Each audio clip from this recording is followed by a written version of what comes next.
merci à tout le monde d'être connecté pour cette visio sur laquelle donc on va parler du nouveau module qui a été mis en place de référencement des lieux logistiques sur l'applicatif de l'Espace Pro. Ce que je vous propose, c'est qu'on va reprendre quelques éléments de contexte et la raison pour laquelle a été construit ce nouveau module. Et puis, on enchaînera sur une présentation un peu plus technique, puisque donc, depuis la semaine dernière, on a la chance d'avoir maintenant un module opérationnel. Et puis, on prendra les questions et on y répondra soit au fur et à mesure, si ça fait du sens, soit à la fin. Il y aura un petit moment d'échange. Loïc, peut-être tu peux présenter ? Merci Pierre. Oui, je vais me présenter. Donc, bonjour à toutes et à tous. Merci d'être parmi nous aujourd'hui pour ce webinaire. Donc, je suis Loïc Moller. Je suis le chef de projet performance environnementale et économique des entreprises chez Valor. Pour présenter rapidement Valor, pour ceux qui ne connaissent pas, donc Valor, c'est l'interprofession du végétal qui fédère les métiers de la production, de la commercialisation et du paysage des végétaux. Ensemble, l'interprofession, elle rassemble à peu près 47 000 entreprises, soit un peu plus de 205 000 professionnels pour un chiffre d'affaires d'à peu près 16 milliards d'euros. Donc, rapidement, pour vous présenter un peu ce webinaire, ce qui marque un peu l'aboutissement du travail qui a été confié par les professionnels à Valor, donc le développement d'un outil de référencement logistique qui est conçu pour répondre à vos besoins opérationnels. Et donc, ce travail-là, c'est le fruit d'une collaboration étroite avec CPV Associés, que je tiens à remercier chaleureusement aujourd'hui pour son accompagnement sur ce projet-là. Et donc, c'est CPV qui va animer cette présentation pour vous rappeler un peu l'historique de ce projet, mais également présenter les fonctionnalités et les bénéfices de cet outil. Donc, je vous souhaite un bon webinaire et encore merci pour votre présence et pour l'intérêt pour ce projet.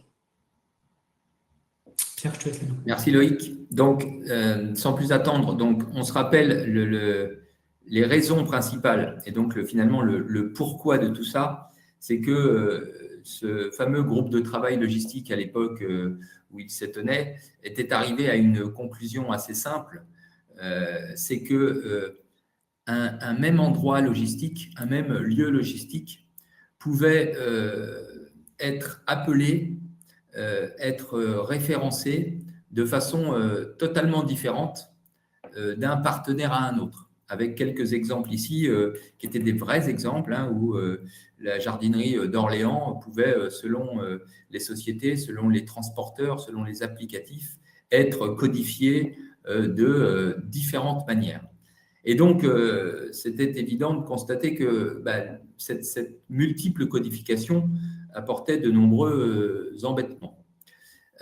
Et que donc, l'objectif et la cible que nous nous étions fixés, elle a été matérialisée ici, c'est d'avoir un lieu de chargement et ou de livraison d'ailleurs, un point de départ et ou un point d'arrivée, aussi bien des marchandises d'ailleurs que des contenants aussi, et que ce lieu soit connu et reconnu par tous les partenaires de la chaîne avec un même identifiant, avec un même code.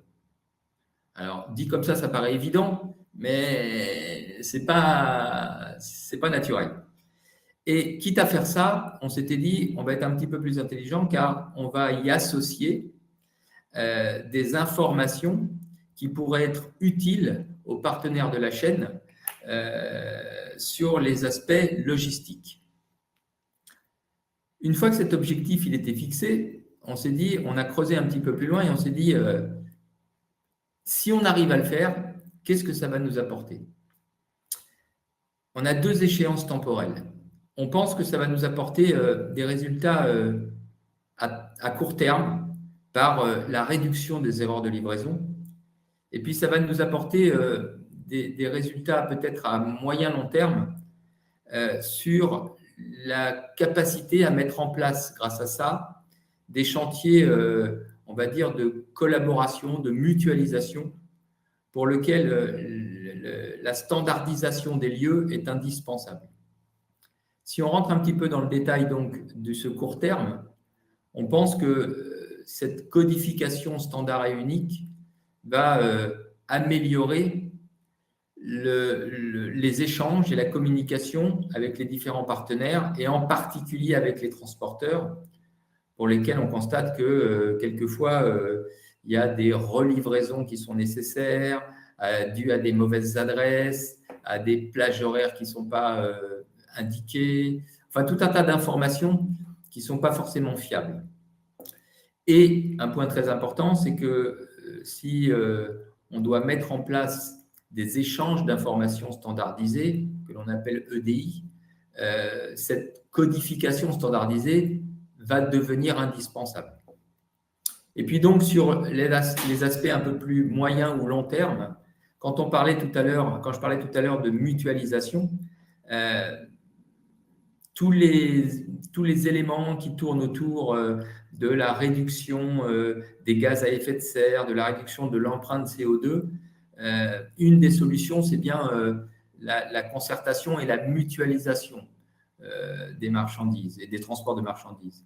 Et cette mutualisation, elle passera forcément par une standardisation des codes, des lieux et des informations que l'on échange. Donc, nous pensons que cet élément qu'on met à disposition va devenir, dans les années à venir, indispensable.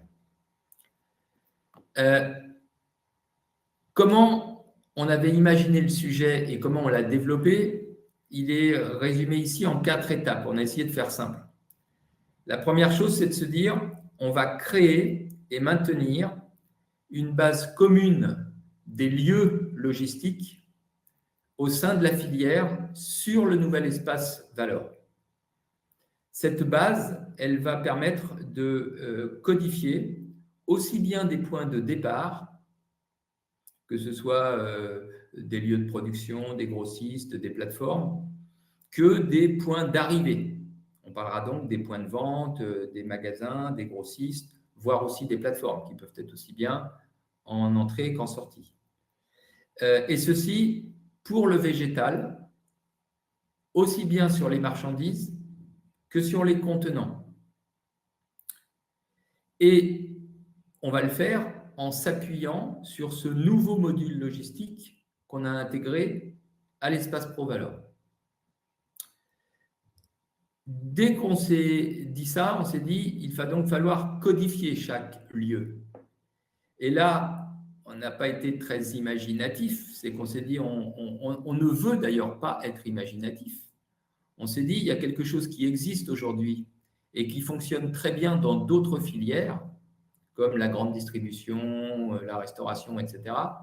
On va donc générer ces codes par l'intermédiaire de GS1 France et par l'intermédiaire de ce que l'on appelle le code GLN. Pour ceux qui ne sont pas familiers à ça, GLN, c'est de l'anglais, désolé, Global Location Number. C'est donc un code, un identifiant unique et international défini ou codifié par GS1 France. Et donc, on s'est dit, on ne veut surtout pas faire quelque chose de parallèle ou réinventé pour notre filière, on veut utiliser le plus standard possible. Donc, utilisons et codifions ces lieux-fonctions par le code GLN. Comme j'expliquais tout à l'heure, une fois que ce code GLN il est créé, on va être un petit peu plus intelligent et on va lui associer ce que l'on a appelé des informations sac à dos, c'est-à-dire des informations qui vont être utiles pour l'ensemble des partenaires de la filière sur les aspects logistiques. On rentrera tout à l'heure dans le détail des écrans et des informations mises à disposition. Et ce qui est très important, c'est de se dire que comme c'est sur l'espace pro et que c'est disponible, l'idée est que ces informations soient mises à jour et que cette liste d'informations soit évolutive au fur et à mesure des modifications, des adaptations, des créations, des annulations, etc. Et enfin, si on fait tout ça, c'est pour qu'à la fin, point numéro 4, cet nouvel applicatif soit capable de recracher toutes ces informations et de les mettre à disposition des ressortissants de la filière par l'intermédiaire soit de vision à l'écran, soit d'extraction de fichiers, avec un but affiché qui est que tous les ressortissants dans leur applicatif ERP puissent avoir et leur code interne, c'est normal, mais pouvoir y associer ce fameux code GLN standard et commun à tous, qui est donc finalement ce moyen de communiquer de façon unique et standard. Et donc de pouvoir extraire du module logistique de l'espace pro ces informations à destination des ressortissants de la filière. Voilà donc en 4 étapes comment on a constitué, créé et généré ce nouveau module. Pour ceux qui ne sont pas forcément familiers avec le code GLN, je vais faire très simple, et je ne veux pas me substituer à GS1 France, mais donc le Global Location Number, c'est un code à 13 caractères qui, grosso modo, est à peu près la même chose que le AN13 pour les codes articles, mais qui identifie un lieu logistique, voire éventuellement un lieu administratif. Mais en tout cas, en ce qui concerne les lieux logistiques, il est constitué, le code GLN 13 caractères, de 3 parties. La première partie, c'est celle qui est en jaune là sur mon petit schéma, qui va identifier le code de l'entreprise. Et ça, c'est attribué par GS1. Et c'est ça qui permet l'unicité. C'est-à-dire 2 entreprises en France et dans le monde ne peuvent pas avoir le même code identifiant entreprise. C'est la partie jaune. Et puis, chaque entreprise peut, de façon séquentielle, créer 1, 2, 3, 4, 5, X lieux, X locations. Et ça, c'est à sa charge. Et enfin, le 13e caractère, c'est un caractère de contrôle qui permet, comme on l'a dans le N13 article, de s'assurer qu'à la lecture, il n'y aura pas d'erreur. Ceci permet donc d'identifier, encore une fois, je le répète, de façon unique et standard, tous les lieux logistiques d'une entreprise. Pardon, excusez-moi, c'est allé un peu vite. Ça, encore une fois, on n'a rien inventé, puisque ce que je viens de vous montrer là, c'est quelque chose qui, dans la grande distribution ou dans d'autres filières, existe depuis des années et des années et qui permet de traiter aussi bien les commandes que les avis d'expédition, les factures, les fiches produits, j'en passe et des meilleurs, en utilisant justement cette codification unique et standard. Voilà donc un petit peu le contexte et ce qu'on avait imaginé au départ. Eh bien, si vous en êtes d'accord, on peut regarder tout de suite comment ça se traduit par les développements qui ont été réalisés. Sur l'espace pro, on a donc créé un nouveau module logistique qui va permettre en 8 étapes très rapides de créer ces points logistiques. La première chose que l'on va faire, c'est de rattacher les points logistiques qu'on veut créer à son établissement. Donc, dans l'applicatif, dans l'espace ProValor, on aura des établissements et ces points logistiques seront rattachés à un ou plusieurs établissements. Une fois qu'on les a rattachés à l'établissement, on peut donc créer, alors ce que vous avez là, c'était issu des tests que l'on avait fait, mais on crée le nom du point logistique et on va tout de suite parler de la chose qui nous a posé pas mal de problèmes au début, mais qu'on a solutionné et je vais vous expliquer comment. C'est de se dire, tout ça est bien beau, mais on ne peut avoir un code GLN que si on est adhérent à GS1 France. Donc, certains des ressortissants Valor sont déjà adhérents GS1 France. Pour eux, il n'y a pas de souci. Ce sont donc à eux de créer leur code GLN. Mais il y a toute une partie de ressortissants Valor qui ne sont pas adhérents GS1 France. Et là, ça posait un problème parce que normalement, ces catégories d'entreprises n'ont normalement pas le droit d'utiliser le GLN. Mais il n'y a pas de souci avec ça puisque depuis maintenant 2 ans, l'interprofession Valor a signé un accord avec GS1 et a le droit de générer pour le compte des ressortissants qui ne sont pas adhérents GS1 des codes GLN. Donc, ceci n'est plus un problème. Donc, on aura un code GLN. On indiquera derrière si ce lieu est un lieu physique, ce qui, je pense, va être la majeure partie des cas. Donc, un lieu logistique, un entrepôt, un point de départ, un point d'arrivée, ou ce qu'on a appelé un lieu fonction. On est peut-être un peu visionnaire, mais un lieu fonction, c'est indispensable quand on va parler d'échange EDI, par exemple, ou de facturation. Donc, ça peut faire aussi bien l'un que l'autre. Une fois qu'on a créé ces informations de départ, vous avez ici dans ce schéma le résumé de ce que je viens de vous expliquer en disant si votre entreprise est adhérente GS1, c'est à vous de créer vos GLN. Si elle n'est pas adhérente GS1, c'est Valor qui va créer pour votre compte un GLN, avec donc finalement le préfixe à gauche, le préfixe Valor, et pas votre préfixe puisque vous n'êtes pas adhérent GS1 France. Mais pour toutes les autres sociétés qui sont adhérentes GS1 France, elles utiliseront leur préfixe et créeront elles-mêmes leur GLN.